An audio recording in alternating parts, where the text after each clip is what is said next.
Muito boa tarde. Deixa eu acender as luzes aqui, esqueci. Muito boa tarde, muito bom. Sejam muito bem-vindos.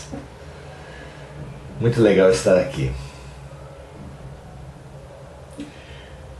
Vemos conversando sobre planejamento reencarnatório dentro do conhecimento da vida no mundo espiritual, capítulo 6 desse maravilhoso O Livro dos Espíritos, base dos nossos estudos, das nossas reflexões. Hoje vamos estudar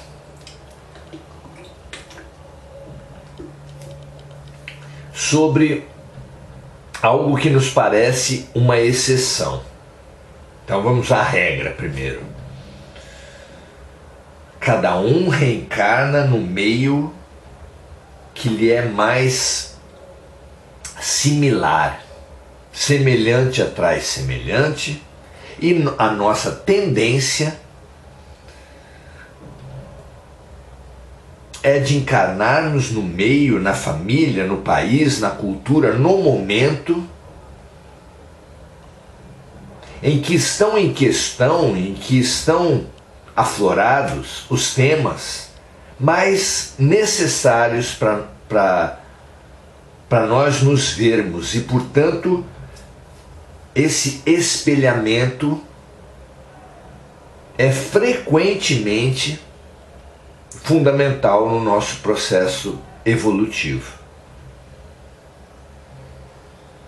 Gosto muito quando Alberto Almeida fala para os membros dos seus grupos terapêuticos que vêm muito comumente se queixar,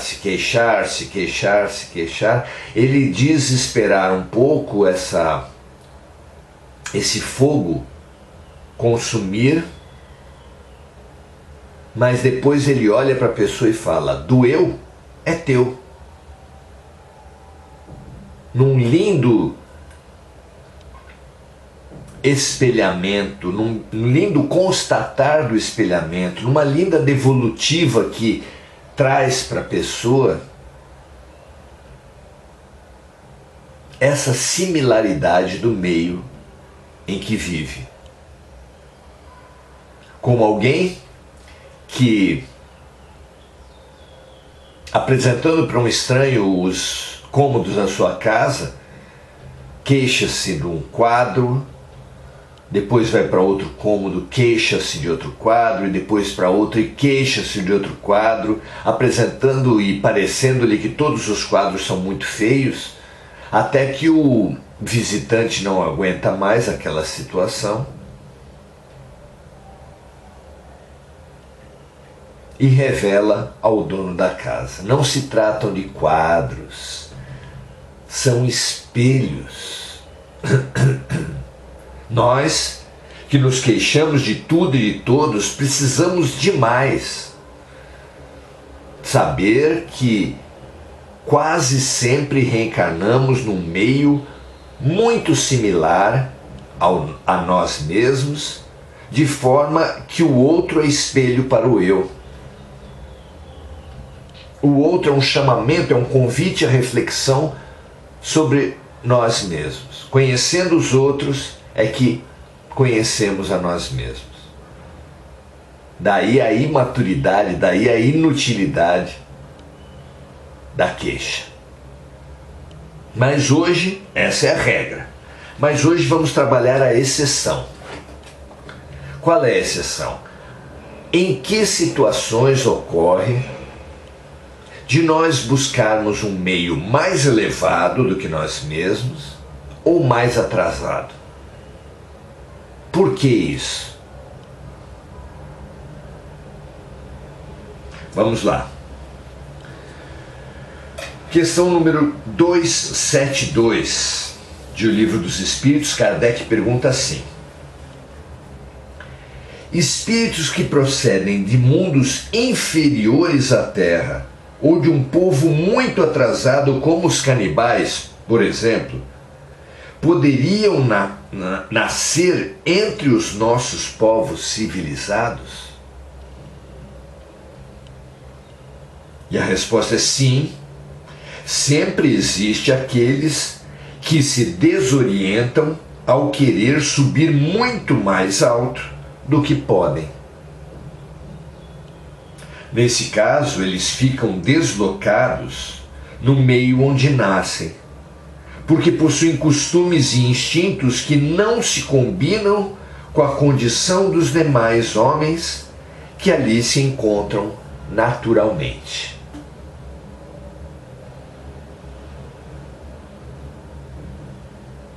Aqui eu conto para vocês, porque considero muito saborosa, a vivência de um grande compositor clássico, autor de obras fantásticas aqui na Terra, e que se apresenta na pele de doutor espanhol através da médium Mônica de Medeiros.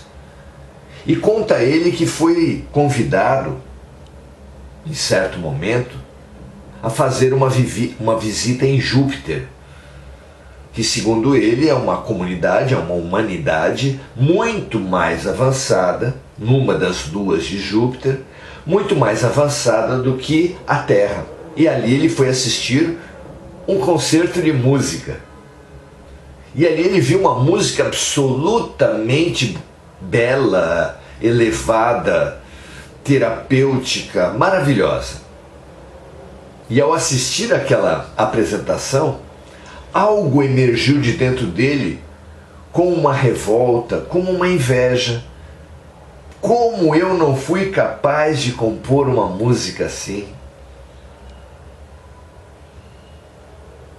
E aquilo cresceu dentro dele, ele pensou dentro dele, e quando ele levantou a cabeça e olhou ao redor,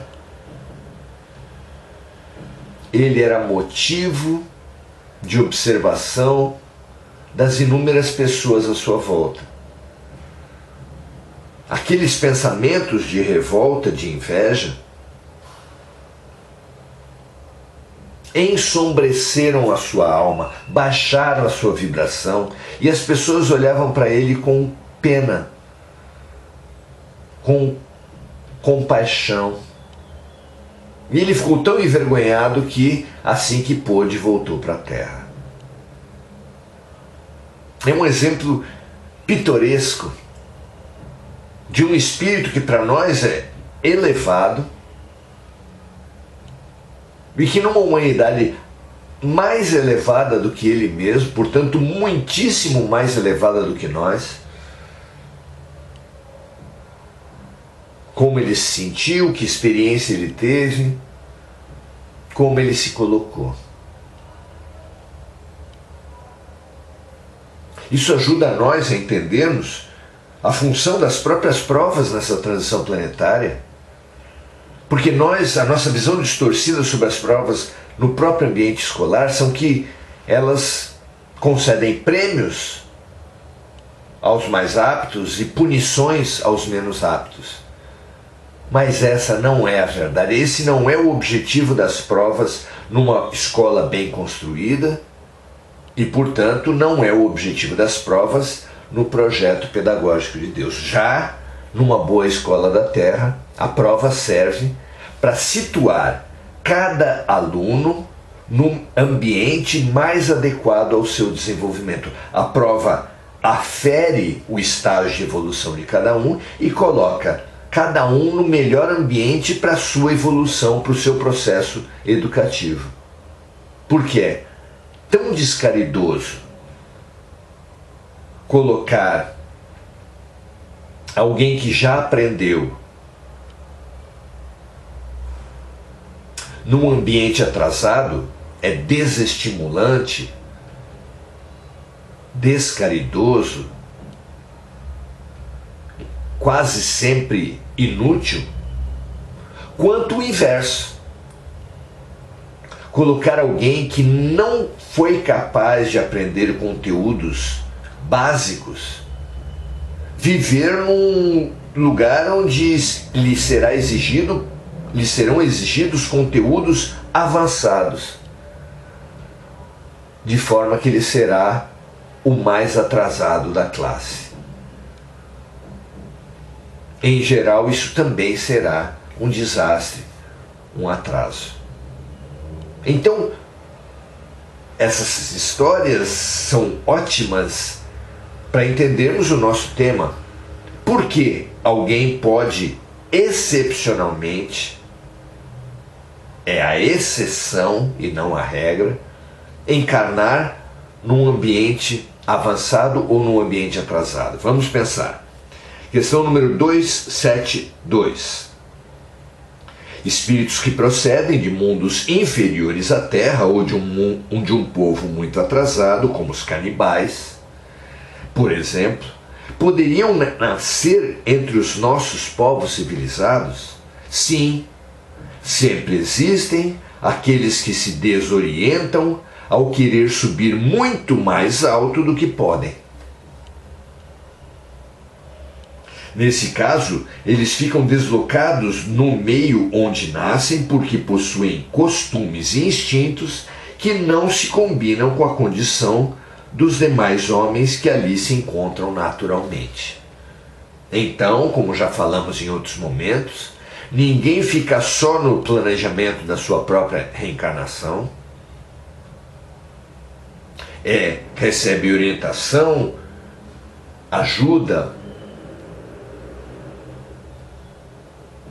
porque os espíritos orientadores sabem mais de nós do que nós mesmos. Mas a teimosia, a prepotência, a arrogância pode fazer com que nós insistamos demais em viver num planeta, numa condição, numa situação mais avançada do que nós somos, porque o arrogante é aquele que se vê maior do que verdadeiramente é. Muito popular é a figura do gatinho que se olha no espelho e vê um leão. Quando isso acontece conosco, apesar de sermos gatinhos, nos vemos leão, achamos-nos aptos para viver na selva. E um gatinho na selva não tem como sobreviver, não tem como prosperar, não tem como viver por muito tempo. Assim, é isso que os espíritos declaram aqui, que se desorientam os espíritos inferiores que teimam em ir para ambientes superiores,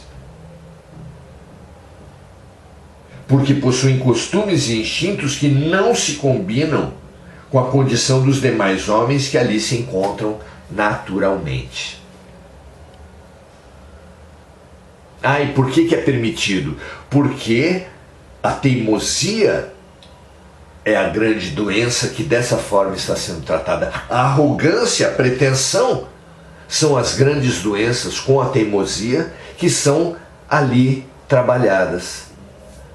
De forma que o espírito que entra nessa vida arrogante, pretensioso, rígido, teimoso, quase sempre sai dessa vida mais humilde, mais consciente dos limites em que vive, do veneno que é o orgulho e o egoísmo. Muito interessante. Comentário de Kardec. Esses seres nos oferecem o triste espetáculo da ferocidade em meio à civilização. Tantos casos, não é? Porque tão comum é a prepotência.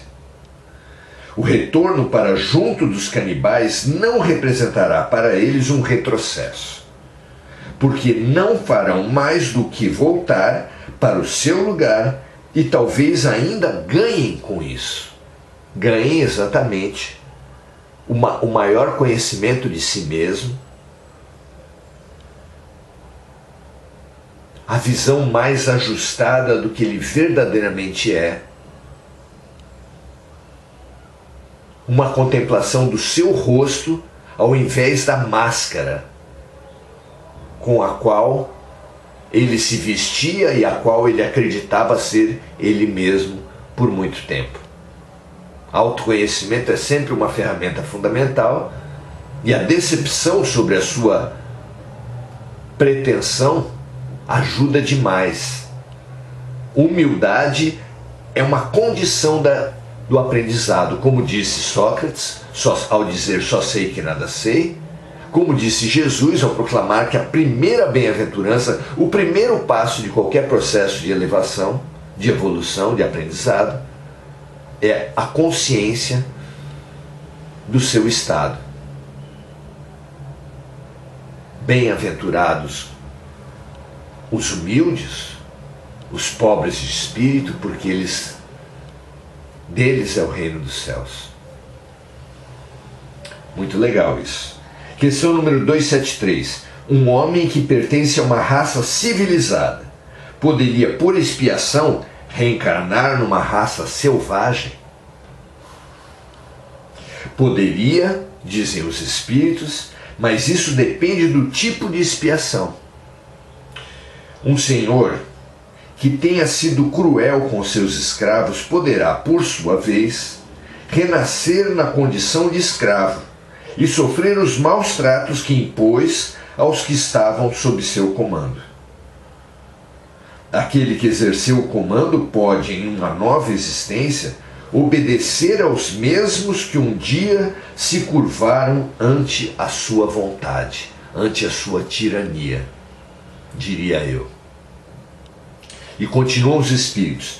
É uma expiação que Deus lhes impõe por ter abusado do poder. Um bom espírito também pode querer renascer entre povos atrasados, ocupando lugar de destaque para ajudá-los a progredir. Nesse caso, isso seria para ele uma missão e não uma expiação. Como se descortinam as possibilidades a nosso ver, não é? Inclusive a respeito da história, que teve povos tão avançados que escreveram os Vedas, que construíram as pirâmides, e que nós vemos em livros fabulosos como A Caminho da Luz, de autoria espiritual de Emmanuel, através da mediunidade de Chico Xavier, que esses povos são exilados de outros planetas que faziam a sua evolução e cujos alunos, digamos assim, repetentes, vieram para a Terra. Não como punição, mas como novo investimento, como reinício, como uma nova oportunidade dada pelo sistema de ensino justíssimo de Deus. E ali se mostram faces, campos do nosso ser e como isso interage em benefício de todos. Os exilados de Capela e de outros sistemas solares vieram à Terra com um campo de conhecimentos e de tecnologias muito maior do que aqueles que encontrou aqui, servindo a esses de guias, de líderes, de professores.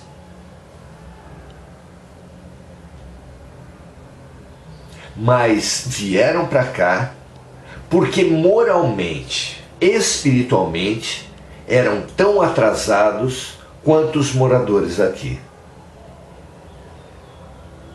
De forma que a imaturidade, a infantilidade, a espontaneidade das crianças, vamos dizer assim, que ele encontrou aqui, fizeram com que ele percebesse a sua própria infantilidade, o seu próprio primitivismo, aprendesse com os seres explicitamente primitivos que encontrou aqui,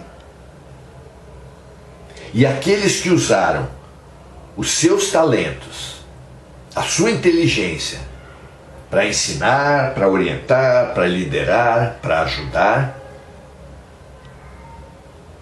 esses puderam voltar para os seus planetas de origem, sendo essa a razão porque do definhamento de civilizações como a egípcia. Definhou porque a grande quantidade dos seus membros, especialmente os mais avançados, aprendeu e retornou ao planeta de origem.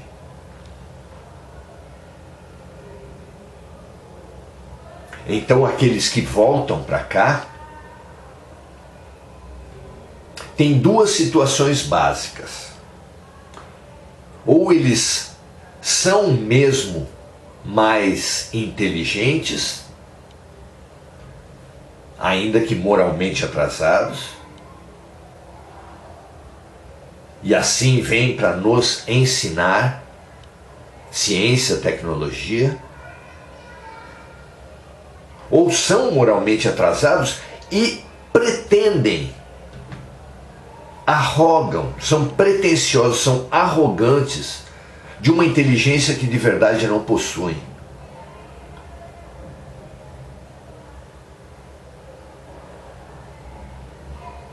Então vivem como injustiça, como rebeldia, o exílio, a expulsão do paraíso, porque esse é o significado da expulsão de Adão e Eva do paraíso. O mau uso da árvore do conhecimento é claramente explicado nessa perspectiva do exílio de outros planetas. Ficamos sendo esses seres, como tantos de nós somos, que olham os céus e têm uma melancolia, têm uma saudade, têm um desencaixe com essa vida aqui, como se nós fôssemos superiores, mas não somos. Temos um entendimento maior do que a média das pessoas em alguns campos, mas em outros somos até inferiores. E é assim na vida de atrasados e de avançados, nos diferentes aspectos da vida, que uns vão ensinando os outros, como numa escola, num grupo de amigos, um é melhor no futebol, outro é melhor na matemática, outro é melhor em português, outro em ciências. E se é um grupo de amigos, e se eles se irmanam em fraternidade, um apoiará o outro na sua área de avanço em relação aos atrasados. Esse é o lindo objetivo de Deus, de Jesus, da vida, porque assim, colocados tanto com os nossos talentos quanto com as nossas incompletudes para ajudarmos e sermos ajudados, estamos sendo treinados para a prática da caridade, da fraternidade, para a prática do amor, sentido maior de toda a vida. Não é fabuloso esse entendimento? Que ele inunde nossas almas para podermos entender a necessidade de nós desenterrarmos nossos talentos, como Jesus estimulou nas parábolas, e multiplicarmos através do serviço oferecido e do serviço recebido. Foque, expanda-se, abra-se à experiência de ajudar e ser ajudado, porque esse é o grande exercício para o amor. É dando que se recebe, é perdoando que se é perdoado, é ajudando na transformação do outro, morrendo, que seremos ajudados em nossa própria transformação para a vida eterna, como disse Francisco de Assis. Grande mestre. Vamos saudar os amigos, nossos colegas de classe nesse estudo tão luminoso. Ana Afonso, Ju Passos, Lucimara Vieira da Costa, Mari Pereira, Maria Aparecida Rodrigues, Simone Magalhães, Andréia Santos. Muito bom estar com todas vocês aqui. É realmente um prazer pararmos, termos essa dedicação, essa persistência num aprendizado tão urgente para todos nós. Que ele seja tão valoroso para vocês que dê uma vontade de compartilhar. Expanda, troque, convide seus amigos, seus parentes, multiplicando no Facebook, em outras redes sociais, afiliando-se inclusive ao nosso canal do YouTube. É só colocar o nosso nome e você vai para o nosso canal, onde será muito bem-vindo. Como foi aqui, como vem sendo em todos esses episódios, esses anos. Ótimo final de sábado para vocês, ótimo domingo. Amanhã estaremos às 17h30 nesse mesmo canal aqui na nossa página, nosso perfil do YouTube, do Facebook, nos Encontros Essenciais com Jesus. Nada mais importante para esse momento de nossas vidas do que estarmos juntos, pisando nas pegadas do Mestre. Um grande abraço, um grande prazer estar com vocês e até amanhã.